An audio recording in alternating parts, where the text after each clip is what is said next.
उत्तर प्रदेश की राजधानी लखनऊ में आयोजित प्रबुद्ध समागम ने सियासी हलकों में नई चर्चा छेड़ दी। इंदिरा गांधी प्रतिष्ठान में ब्राह्मण समाज के इस कार्यक्रम में बीजेपी और कांग्रेस के कई दिग्गज नेता एक ही मंच पर नजर आए। आयोजन का उद्देश्य समाज की समस्याओं पर मंथन और स्वर्ण समाज को एकजुट करने की पहल बताए गए। कार्यक्रम में बीजेपी के दिनेश शर्मा और पूर्व राज्यपाल कलराज मिश्रा के साथ कांग्रेस के अविनाश पांडे और अजय राय सहित कई वरिष्ठ नेता मौजूद रहे। मंच से यूजीसी एक्ट को लेकर भी चर्चा हुई और बताया गया कि इस पर सुप्रीम कोर्ट ने स्टे दिया। हालांकि कार्यक्रम उस वक्त और चर्चा में आ गया जब पूर्व पीसीएस अधिकारी अलंकार अग्निहोत्री फरसा लेकर पहुंचे और नारे लगाए।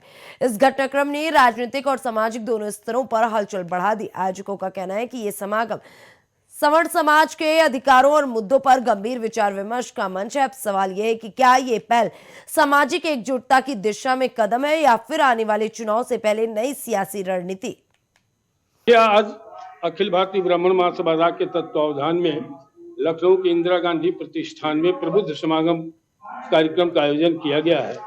इस आयोजन के पीछे यह है कि देश की आजादी में 80% से ऊपर सवर्णों ने अपनी जान गंवा करके देश को आजाद कराने का काम किया।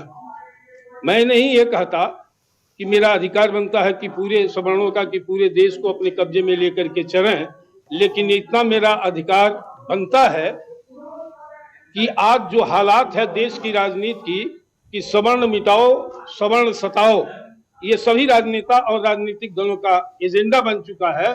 आखिर क्यों इन सारे विषयों को लेकर के सवर्ण हितों पर हो रहे कुठाराघात, उत्पीड़न, उपेक्षा, तिरस्कार का मूल कारण क्या है और निवारण क्या है, इस विषय को लेकर के सभी दलों के सवर्णों को आमंत्रित किया गया है कि इस पर बहस हो और इसके निराकरण की दिशा में हम लोग जाएं।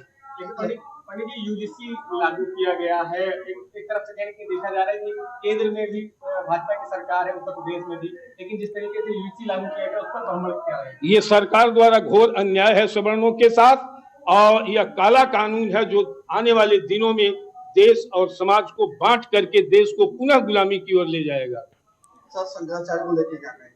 शंकराचार्य के साथ जो भी कृत्य हो रहा है, चाहे वो सरकार के प्रतिनिधि के द्वारा या जो भी आरोप घिनौना लगाया जा रहा है, यह बहुत ही शर्मनाक और दुखद है। तो शंकराचार्य शब्द जो है कलंकित हो रहा है इस सनातनी सरकार में। जो सरकार अपने को सनातनी कहती है, हिंदूवादी कहती है, उस सरकार में शंकराचार्य पर दुष्चरित्र का फर्जी आरोप लगा करके उनको बदनाम किया जाए, ब्राह्मण छोटे छोटे ब्राह्मण भट्ट को कोई चोटी खींच करके घसीट करके मारा जाए, ये इससे बड़ा कुशासन देश में कभी मैंने मुगलों के काल में, अंग्रेजों के भी काल में नहीं देखा गया होगा।